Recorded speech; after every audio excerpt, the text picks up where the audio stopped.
Hello everyone, कैसे हैं आप? होप ठीक होंगे। तो आज हम नए वीडियो के साथ जिसमें हम पढ़ने वाले हैं बाइंडिंग दो तरह की होती है, static binding and dynamic binding. तो चलिए पहले हम इनके बारे में पढ़ेंगे, फिर उसके बाद प्रोग्राम बना करके रन करेंगे। तो चलिए बाइंडिंग के बारे में पहले हम पढ़ लेते हैं। बाइंडिंग होती क्या है और कितनी तरह की होती है, और फिर प्रोग्राम्स बना करके रन करेंगे। Binding, connecting a method call to the method body is known as binding. Method call को मेथड बॉडी से कनेक्ट करना ही क्या कहलाता है? बाइंडिंग। जहां पे आप मेथड कॉल करते हो और दूसरी जगह पे आप मेथड की डेफिनेशन देते हो, तो उन दोनों को कनेक्ट करना क्या कहलाता है? Binding. There are two types of binding. दो तरह की बाइंडिंग होती है। पहला स्टैटिक बाइंडिंग, जिसको हम अर्ली बाइंडिंग नाम से भी जानते हैं। दूसरा है डायनामिक बाइंडिंग, जिसको हम लेट बाइंडिंग नाम से भी जानते हैं। तो पहले हम पढ़ेंगे स्टैटिक बाइंडिंग और फिर प्रोग्राम एग्जीक्यूट करेंगे। तो पहला देखिए static binding. When type of the object is determined at compile time it is known as static और अर्ली बाइंडिंग। जब कंपाइलर के द्वारा ऑब्जेक्ट का टाइप कंपाइल टाइम पर डिटरमाइन किया जाता है, उसी को स्टैटिक या फिर अर्ली बाइंडिंग बोला जाता है। कंपाइल टाइम पे ये निर्धारित करता है ऑब्जेक्ट का type. Method can not be override at compile time, और कंपाइल टाइम में मेथड को ओवरराइड नहीं किया जा सकता, ये हमेशा याद रखिएगा।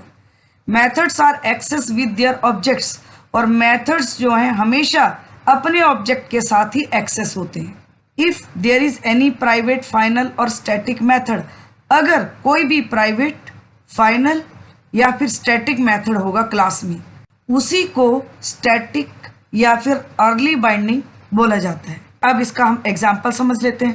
तो देखिए, एग्जाम्पल देखने से पहले मैं आप दूसरे शब्दों में बोलूं तो स्टैटिक बाइंडिंग में मेथड ओवरलोडिंग का कंसेप्ट यूज किया जाता है, और डायनामिक बाइंडिंग में मेथड ओवरराइडिंग का कंसेप्ट यूज किया जाता है। तो स्टैटिक बाइंडिंग जो है मेथड ओवरलोडिंग कहलाती है। देखिए, पहला हमारा एग्जाम्पल है क्लास स्टैटिक bin1 नाम की हमने क्लास बनाई, और उसके अंदर देखिए एक प्ले मेथड लिया है। लेकिन तो किस तरह का प्ले मेथड है? प्राइवेट। अभी हमने पढ़ा कि अगर कोई भी मेथड प्राइवेट है, फाइनल है, स्टैटिक है, तो इट मीन्स स्टैटिक बाइंडिंग कहलाता है। तो यहाँ हमने मेथड क्या बना दिया? प्राइवेट, और उसके अंदर डिस्प्ले करा दिया राम इज प्लेइंग। और मेन मेथड के अंदर हमने देखिए ऑब्जेक्ट क्रिएट किया स्टैटिक bin1 नाम की क्लास का d1, और इससे मेथड को कॉल कर दिया d1.play। मेथड हम कॉल कर रहे हैं, तो ये किसके साथ इसको बाइंड करेगा? इसकी डेफिनेशन के साथ। और ये किस समय पे? एट द कंपाइल टाइम पर। तो कंपाइल टाइम पे ये पता लगाता है कि मुझे किस फंक्शन कॉल को किस डेफिनेशन के साथ बाइंड करना है। तो यहाँ पे d1.play जब करेंगे तो ये किसके साथ बाइंड करेगा? इसको प्ले मेथड के साथ, और डिस्प्ले कर देगा राम इज प्लेइंग। चलिए अब हम दूसरा एग्जाम्पल जो है उसमें उस फंक्शन में मैंने पैरामीटर्स पास किए हैं। तो आपको पैरामीटर्स पास करके मैं बताती हूँ कि किस तरह से ये कंपाइल टाइम पे बाइंड करता है। तो देखिए, ये है हमारा सेकंड एग्जाम्पल। यहाँ भी देखिए सम मेथड जो है वो एक से ज्यादा बार यूज किया है हमने। तो चलिए इसको भी समझ लेते हैं हम लोग। इस प्रोग्राम में हमने मेथड ओवर नाम की एक क्लास ली है। उसके अंदर देखिए सम नाम का हमने मेथड बनाया जो कि पब्लिक है, और इसमें दो पैरामीटर्स पास हुए हैं, a एंड b, और इंटीजर टाइप है। और यहाँ इसने a प्लस b यानी कि इन दोनों की वैल्यू को ऐड करके डिस्प्ले कर दिया। तो देखिए यहाँ पे हमने अगेन सम नाम का मेथड लिया, सेम मेथड है, बट इसमें जो डेटा टाइप है वो हमने डबल ले लिया, क्योंकि इन दोनों को डिफरेंशिएट किससे करता है कंपाइलर? इनके डेटा टाइप से। तो ये दोनों डबल वैल्यू ले ली हमने, और यहाँ भी a प्लस b करेंगे तो ये क्या डिस्प्ले कर देगा? जो भी फ्लोट वैल्यू होंगी उनका सम डिस्प्ले कर देगा। अब मेन मेथड के अंदर हमने एक ऑब्जेक्ट बनाया मेथड ओवर नाम की क्लास का ob। अब देखिए ob.sum दो बार कॉल हो रहा है, लेकिन एक में इंटीजर वैल्यू पास हो रही है, एक में डबल वैल्यू पास हो रही है। तो ये इनको जब बाइंड करेगा तो कंपाइल टाइम पे ये चेक करता है कि मुझे किस मेथड कॉल के साथ किस डेफिनेशन को बाइंड करना है। तो देखिए ob.sum 10,20 यहाँ से इंटीजर टाइप वैल्यू जा रही है। तो कंपाइल टाइम पे ये किस मेथड के साथ बाइंडिंग करेगा? जिसमें इंटीजर वैल्यूज पास हो रही है। तो इसमें int a int b तो इस मेथड को कॉल करेगा और डिस्प्ले कर देगा a प्लस बी, यानी कि जो भी इंटीजर वैल्यू आएंगे 10 प्लस 20 30 डिस्प्ले कर देगा। इसी तरह से ob डॉट सम डबल वैल्यू पास हो रही है तो ये भी किस मेथड को कॉल करेगा। अब ये मेथड कॉल है ना यहाँ पे और ये डेफिनेशन है, तो इन दोनों को आपस में बाइंड करता है, लेकिन ये कंपाइल टाइम पे ही पता लगाएगा कि मुझे किस मेथड को बाइंड करना है। तो यहाँ एक डेसिमल वैल्यू पास हो रही है, तो जिसमें हमने डबल डेटा टाइप लिया है उस मेथड को कॉल करेगा और उसमें डिस्प्ले कर देगा 2.5 प्लस 3.5, जो भी सम होगा उसको डिस्प्ले कर देगा। तो इस तरह से ये स्टैटिक बाइंडिंग में कंपाइल टाइम पे बाइंड करता है फंक्शन कॉल को, किसके साथ, फंक्शन डेफिनेशन के साथ। ये एक और हमारा स्टैटिक बाइंडिंग का प्रोग्राम है जिसमें देखिए क्लास हमने पेरेंट बनाई, सब क्लास बनाई और यहाँ दोनों क्लास को ऑब्जेक्ट बना करके डिस्प्ले फंक्शन कॉल कर लिया, तो अपने अपने ऑब्जेक्ट से डिस्प्ले फंक्शन को कॉल करेगा। बट यहाँ देखिए क्या है, ये स्टैटिक मेथड है। तो अभी हमने पढ़ा कि स्टैटिक मेथड हो या प्राइवेट हो या फाइनल हो, वो हमेशा स्टैटिक बाइंडिंग कहलाता है। तो देखिए नेक्स्ट है हमारा डायनामिक बाइंडिंग।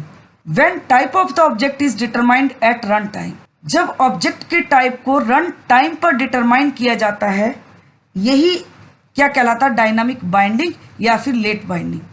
यानी कि इससे पहले जब हमने पढ़ा तो कंपाइल टाइम पे डिटरमाइन कर रहा था ऑब्जेक्ट का टाइप, यहाँ रन टाइम पे करता है।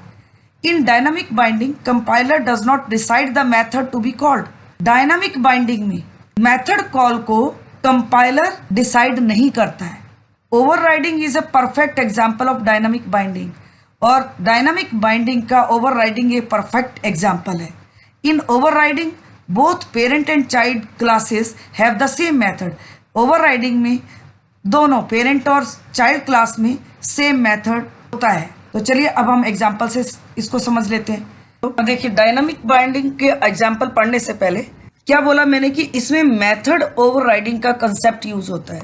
मींस सेम नेम का फंक्शन पेरेंट क्लास में भी है और सब क्लास में भी है, और इसको कॉल कैसे करेंगे। अगर सब क्लास का मेथड है तो उसको कॉल करने के लिए हमें पेरेंट क्लास का रेफरेंस देना पड़ता है। तो चलिए इसको भी समझ लेते हैं हम लोग। एक एनिमल नाम की क्लास है, उसमें एक ये पेरेंट क्लास है एनिमल, उसमें एक ईट मेथड हमने डिफाइन किया है और यहाँ पे हमने इसके अंदर प्रिंट कर दिया एनिमल इज ईटिंग। एक डॉग सब क्लास बनाई किसकी, एनिमल की, उसके अंदर भी सेम मेथड ले लिया हमने और यहाँ प्रिंट कर दिया dog is eating.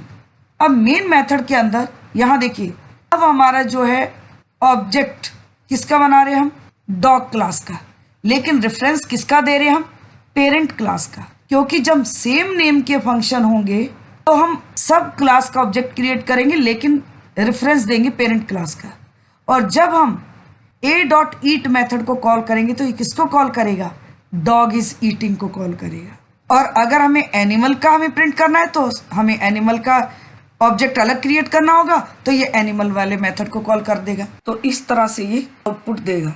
Dynamic binding में at the run time function calling को और फंक्शन डेफिनेशन को बाइंड करता है, और स्टैटिक बाइंडिंग में कंपाइल टाइम पे। तो चलिए अब हम दूसरा एग्जांपल भी देख लेते हैं इसका।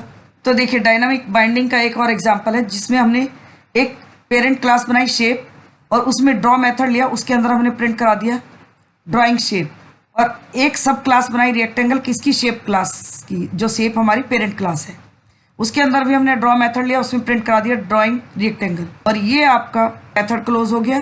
और इसी के अंदर रेक्टेंगल के अंदर हमने एक और मेथड बनाया प्रिंट, उसके अंदर डिस्प्ले करा दिया प्रिंटिंग रेक्टेंगल, और यहाँ ये प्रिंट मेथड क्लोज हो गया, ये क्लास क्लोज होगी। अब एक मेन क्लास बनाई हमने टेस्ट, और उसके अंदर देखिए एक हमने प्रिंट ड्राइंग नाम का मेथड बनाया स्टैटिक टाइप का, और उसमें एक ऑब्जेक्ट पास हो रहा है। देखिए object as a argument use हो रहा है, और उसके अंदर इस ऑब्जेक्ट से एस डॉट ड्रॉ हमने मेथड कॉल किया है। अब मेन मेथड के अंदर हमने यहाँ देखिए दो ऑब्जेक्ट बनाए हमने शेप क्लास के, एक तो हमारा शेप क्लास का है S1 equal to new shape, दूसरा हमारा रेक्टेंगल के लिए ऑब्जेक्ट क्रिएट हो रहा है S2 लेकिन रेफरेंस पेरेंट क्लास का दे रहे हैं, और तीसरा हमारा रेक्टेंगल R, ये रेक्टेंगल क्लास का ऑब्जेक्ट है। तो देखिए इसमें हमने क्या किया, यहाँ पे S1 एज अ आर्गुमेंट हम पास कर रहे हैं, तो ये हमारा किसका ऑब्जेक्ट है, शेप क्लास का। तो यहाँ प्रिंट ड्राइंग मेथड को कॉल कर रहे हैं और S1 ऑब्जेक्ट हम पास कर रहे हैं, तो ये किसको कॉल करेगा, इस मेथड को कॉल करेगा, देखिए प्रिंट ड्राइंग को। और जो हम ऑब्जेक्ट पास करें S1 वो S में आ गया। अब ये किसका ऑब्जेक्ट है, S1 शेप का, तो शेप टाइप दे दिया हमने।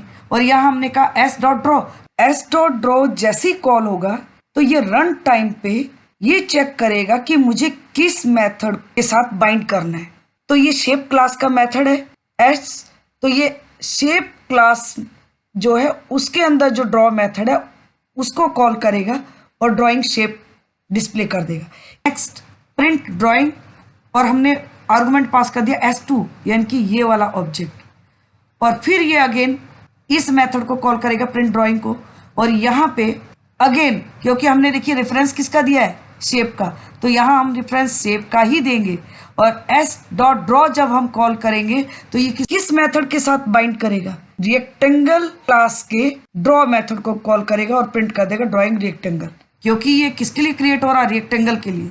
नेक्स्ट है हमारा r.print, हमने थर्ड ऑब्जेक्ट क्रिएट किया r जो रेक्टेंगल का है, ये प्रिंट मेथड को कॉल करेगा और डिस्प्ले कर देगा प्रिंटिंग रेक्टेंगल।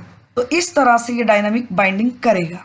तो चलिए इन प्रोग्राम्स को हम रन करके भी देख लेते हैं ताकि और अच्छे से आपको क्लियर हो जाए। तो देखिए पहला प्रोग्राम हमारा ये है स्टैटिक win1 नाम का, जो हमने बनाया था और एग्जीक्यूट किया था, सेम प्रोग्राम है। चलिए इसको कंपाइल एंड रन कर लेते हैं। Java C static win1 dot जावा, देखिए कंपाइल हो गया। अब हम इसको रन कर लेते हैं। देखिए राम इज प्लेइंग, ये डिस्प्ले कर दिया, यही हमने एग्जीक्यूट किया था। चलिए अब दूसरा प्रोग्राम रन कर लेते हैं। तो ये है हमारा देखिए नेक्स्ट प्रोग्राम जिसमें हमने पैरामीटर्स भी पास किए, तो सेम प्रोग्राम है जो हमने अभी एग्जीक्यूट किया है। तो चलिए इसको भी कंपाइल और रन कर लेते हैं। देखिए कंपाइल हो गया, अब इसको रन कर लेते हैं। ये देखिए यहाँ पे इसने इंटीजर वैल्यू का सम कर दिया 10 + 20 यानी कि 30, और यहाँ 2.5 + 3.5 का सम 6.0 डिस्प्ले कर दिया। तो दिस विल बी आउटपुट। चलिए अब नेक्स्ट प्रोग्राम को रन कर लेते हैं। तो देखिए नेक्स्ट प्रोग्राम हमारा ये था, और यहाँ पे हमने दोनों क्लासेस के डिस्प्ले मेथड को कॉल किया है अलग अलग ऑब्जेक्ट बना करके। तो चलिए इसको भी हम कंपाइल और रन कर लेते हैं। Java C static win dot Java compile हो गया, कोई एरर नहीं है। हम रन कर लेते हैं। ये देखिए क्लास A और क्लास B और अपने अपने ऑब्जेक्ट से मेथड को कॉल कर दिया। तो चलिए अब नेक्स्ट जो प्रोग्राम है उसको भी रन कर लेते हैं। ये हमारा डायनामिक win1 नाम का सब क्लास बनाया हमने एनिमल पेरेंट क्लास से। अब देखिए सेम प्रोग्राम है हमारा जिसमें हमने सब क्लास के लिए ऑब्जेक्ट क्रिएट किया, लेकिन रेफरेंस किसका दिया है, एनिमल का। और जब हम प्ले मेथड को कॉल करेंगे तो ये किसके मेथड को कॉल करेगा, डायनामिक बिन यानी कि इस क्लास के मेथड को, और प्रिंट कर देगा राम इज प्ले। तो चलिए इसको रन कर लेते हैं। देखिए कंपाइल हो गया और ये हमने एग्जीक्यूट कर लिया। तो देखिए राम इज प्लेइंग डिस्प्ले कर दिया इसमें। चलिए इसका जो दूसरा प्रोग्राम था अब उसको भी रन कर लेते हैं डायनामिक का। तो ये हमारा दूसरा प्रोग्राम है, सेम प्रोग्राम है जो हमने अभी एग्जीक्यूट किया था। तो चलिए इसको भी कंपाइल और रन कर लेते हैं। देखिए कंपाइल हो गया, ये देखिए एग्जीक्यूट हो गया। इस तरह से ही आउटपुट देगा। तो आज की वीडियो में बस इतना ही। अगर आपको आज का वीडियो मेरा पसंद आता है तो मेरे चैनल को सब्सक्राइब करें, लाइक करें, शेयर करें and also click the bell icon, ताकि आपको वीडियो अपलोड होते ही नोटिफिकेशन मिल जाए, और अपने फ्रेंड्स में भी शेयर करिएगा।